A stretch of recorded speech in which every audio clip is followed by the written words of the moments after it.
Выезжая из города Камрад, мы попадаем с тобой в особенное село, которое называется Кирсово. Оно разделено на две части, на болгарскую и на гагаузскую. Сегодня мы с тобой побываем и там, в частных музеях. Мы находимся с тобой у первого музея. Это музей частный, музей живых болгарских традиций. Сегодня нас встретит и окунет в болгарскую жизнь хозяюшка тетя Лена. Здорово, тогда пошли? Пошли. Здравствуйте. О, Здравствуйте. добрый день. Меня зовут Маша. У меня отпуск, и за это время я решила поближе познакомиться с традициями, обычаями нашего края. И как раз-таки Кирсово, мое родное село, но у вас я впервые. Очень приятно слышать, что моя односельчанка пришла ко мне увидеть наш музей болгарских традиций. Здесь ты окунешься в года 50-е, 70-е, 60-е, где наши родители, бабушки, бабушки, сестры, всю эту работу и те экспонаты, которые я тебе покажу, это все делалось с моими родными, близкими. И, конечно, есть экспонаты моих друзей. Я тебя познакомлю с ними, и ты увидишь, сколько хороших работ и какой труд они оставили. А я хочу это передать, сохранить это и передать нашему будущему поколению. Я хочу вам показать Каса Мари, это значит большая комната, которую мы готовили к свадебному процессу. Вот так как вы оба девчонки, вы еще такое не увидите, я вам сейчас покажу, как нам делали приданые. Это приданые, приданное, как будто я возвращаюсь в свой свадебный процесс. Это мое приданное было в вот таком формате. Все то, что ты видишь здесь, шершафы, все, первый шершаф, это лично моя работа 54-го года. Мы тогда с сестрой, если девчонка дома, вы это должны были готовить заранее, до того, прежде чем наступит день, когда тебе предложат руку и сердце. Я думаю, что у тебя это в этом году обязательно будет. Кто ко мне заходит, обязательно уходит с чем-то и обязательно сбываются все мечты. Вот подушечки, ты должна иметь 6 шершафов, значит 3 одеяла, 3 матраса, 6 подушек. И маленькие это для будущего молодого поколения. К жениху все это представленное. Рубашка, приданные, которые ты должна давать, одарение, которое ты должна давать свекрухе и свекру. Вот оно в таком формате. Как будто это моя свадьба, как будто завтра я вас могу пригласить и сказать, приходите на мою свадьбу. А повернемся обратно, вот в эту сторону, вы увидите платье. Вот платье 54-го года, платье 64-го года и мое платье лично свадебное, лично мое платье свадебное. Я даже могу вам показать, еще у меня фото. Вот, это моя фото в таком формате, вот в те года вот делали невесту. Я могу даже вам это показать. Как-то вот вы соберетесь, конечно, чтобы была твоя пара. Верка, у тебя тоже, чтобы твоя пара зашла и увидела вас именно в свадебном наряде. Мне очень приятно. Вот кровать должна быть обязательно в таком формате. На этом кровати дети не садились, потому что у нас здесь шнурок. Если это накрахмаленное, и дети всегда к нему не притрагивались, они знали, что так должно было быть. Соблюдали. 2 комнаты могли иметь, но они соблюдали чистоту, порядок и вот эту красоту сохранили. А теперь идемте, я вас угощу своей мелиной. Знаете, эта мелина необычная, она с пожеланиями. И когда ко мне в гости приходят, мне очень приятно с ними поделиться, потому что такую мелину только делали наши бабушки.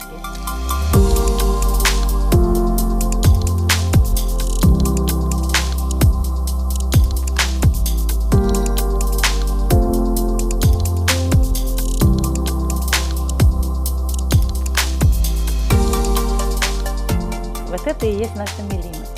Конечно, вы сейчас ее когда отведаете, и вы мне скажете, она какая, хорошая или там пожелание. Я же хочу, чтобы тебе попало самое лучшее, так как ты молодая, и тебе, чтобы попалось такое желание, чтобы Господь тебе помог, чтобы ты нашла своего свою половинку. Это будет очень-очень-очень интересно.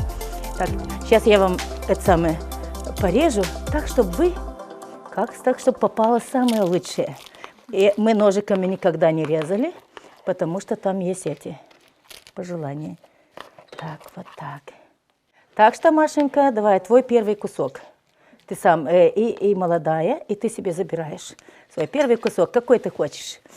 И этот, какой ты хочешь. Чтобы, главное, тебе пожелания попались они. Вот так. Ой, есть пожелание. Тоже выбирай, какой ты тебе. Вот это. Давай. Вот так. О, а ну-ка. Ну-ка, что там у тебя? Кажется, деньги. О, так в этом году ты будешь... Если тебе попалась копейка, в этом году тебе повезет. Значит, или работа будет престижная, или в этом году тебе будет выигрыш какой-то. Это домашняя ракийка. Тут есть состав лечебный. Лекарственное растение здесь. Веточку. Противовирусный. Это 100% противовирусный. Ну-ка, Верка. Ну, давай попробуем. Ну-ка, давайте попробуем. Во, чтобы твое пожелание исполнилось. Давай. Спасибо. Вер, а тебе что выпало? В этом году вам повезет. Коронавирус уйдет. Престижная работа. Мне кажется, на таком хорошем пожелании мы двигаемся дальше. Вы уходите, и мне очень было приятно с вами поговорить, рассказать историю нашего музея. И вы сейчас уедете, и если ваши гости, тем, которые вы будете рассказывать о моем музее, будут приходить, я буду очень-очень рада их встретить. А вам сегодня удачного дня. И те пожелания, которые вам попались в Мелине, дай Бог, чтобы они осуществились. Спасибо за ваш теплый прием. Не хочется прощаться, но нам нужно дальше отправляться в путь. До Я свидания. вас поняла. Много здравия. Насечки ваши. Благодаря. Да, много здравия. Это у нас второй частный музей в Кирсове, и мы уже находимся с тобой на гагаузской стороне.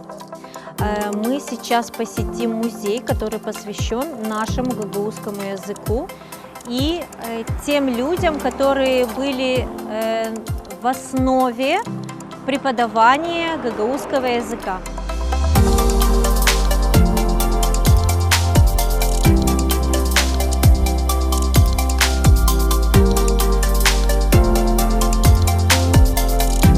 Zaman hayır olsun. Hoş geldiniz pahalı misafirler. Sevinirim, они geldiniz. Я рада вам. Вы гости у меня сегодня. У нас музей Ана-Бабаеви, родительский дом. Это музей первого учителя гагаузского языка. Цель музея, задача музея – это содействовать воспитанию, любви, уважения к родному языку и к своему краю. Это дом первого учителя, который преподавал гагаузский язык здесь в селе. Учитель, обыкновенный учитель. Я тоже педагог и писатель гагаузский. Я могу вас ознакомить со стихотворениями гагаузских писателей и своими собственными, подарить вам свою книжечку на гагаузском языке, рассказать о быте гагаузов. Самое главное – это научить молодежь ценить то, что осталось нам от предков. Чтобы мы это ценили и уважали наших предков и помнили. Потому что действительно наши гагаузы были очень трудолюбивыми. Люди, которые своими руками все делали. И об этом вы можете узнать здесь, в нашем музее. И самое главное – это любовь к родному языку, любовь к родине.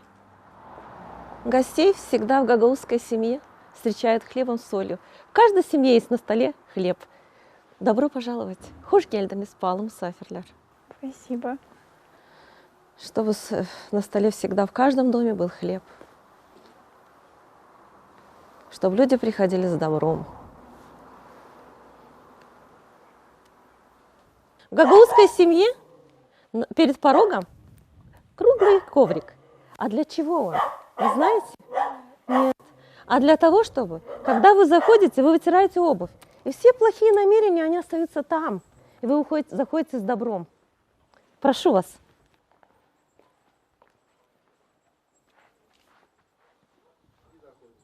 В данном коридоре собраны материалы, информация о тех людях, кто способствовал развитию гагаузского языка. И, конечно, мы должны сказать о нашем просветителе Михаиле Чакире. Он начал первый писать на гагаузском языке. И здесь можно познакомиться с фотографиями тех, кто же приложил немало труда в развитии гагаузского языка, становлении языка. Дионис Танасоглу, Гаврил Гайдаржи, Людмила Покровская. Здесь первые учителя гагаузского языка, ученики тех лет. Здесь первый союз писателей гагаузских, где я тоже присутствовала, это в моем кабинете проходил в колледже. Теперь я являюсь учредителем тоже союз писателей гагаузских. Здесь встречи, самыми незабываемые встречи с писателями гагаузскими. Караганчу, Петр Мойся и другие.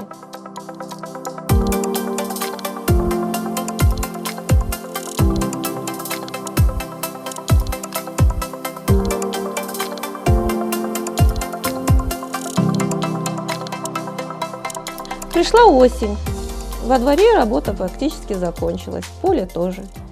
Пришло время установить станок. Станок стоит, и начинается подготовка к ткачеству.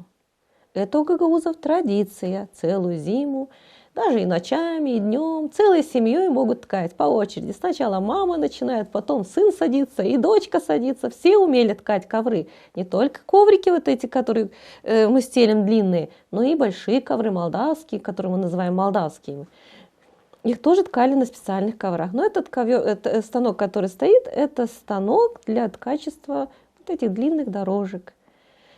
Нитки сначала, старые вещи, которые есть, резали ножницами, присоединяли, шили иголочкой. Потом их закручивали, и после этого садились ткать.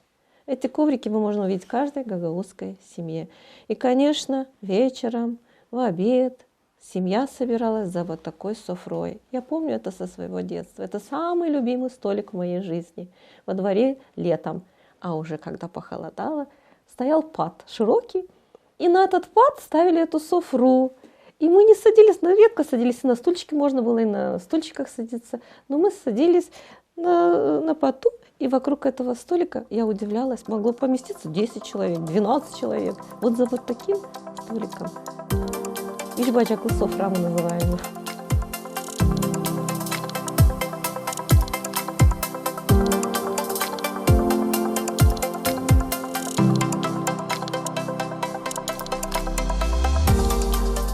Спасибо вам большое за ваше гостеприимство, за экскурсию, за рассказы теплые. Отпускайте нас не с пустыми руками, будем читать, познавать историю. Я была рада вас видеть здесь и жду еще в гостях. Вам тоже огромные слова благодарности за то, что вы посетили наш музей.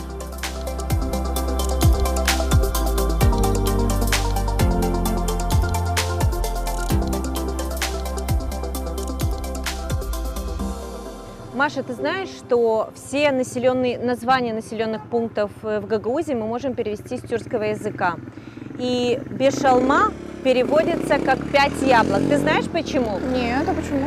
Потому что первые переселенцы, проходя по этой территории, они остановились под тенью 5 яблок. И было решено назвать эту территорию Беш-Алма, то есть 5 яблок.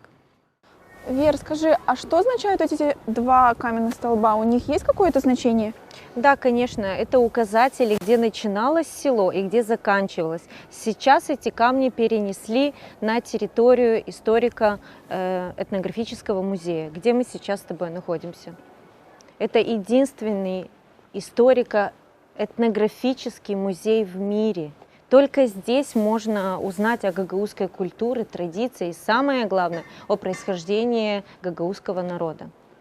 Вот мне интересно, а в чем особенность вашего музея? Почему со всего мира туристы приезжают именно к вам? Ну, начнем с того, что это первый гагаузский историко-этнографический музей, который вообще во всем первый среди гагаузских музеев. Он был основан в 1996 году. Но здание, в котором вы сейчас находитесь, оно было открыто в 1975 году. Здание удалось построить, его основателю Дмитрию Николаевичу Карачебан, который своими силами, со всей своей любовью к своему делу ему удалось открыть новое здание музея, так как то здание, оно было старое, крыша протекалась, экспонаты портились, и все собранные экспонаты, которые он сумел на тот момент собрать, он собрал это с трудом, поэтому и относился к ним как к своим сокровищам, можно так сказать. И поэтому вот сбылась его мечта, и открыли музей. Даже несмотря на то, что он прожил короткую жизнь, за 53 года он сумел оставить за собой очень богатое творческое наследие, которое по сей день хранится его семьей. И он, помимо того, что основал музей, он еще и был скульптором, художником, кинорежиссером, актером. Он написал около 50 картин, слепил около 60 скульптур и отснял около 40 короткометражных фильмов художественного и документального содержания. То есть, я считаю, что не только музей уникальный, но и основатель этого музея уникальный, потому что в одном человеке, в одной личности собралось столько, такой талант, который, я считаю, что дается свыше.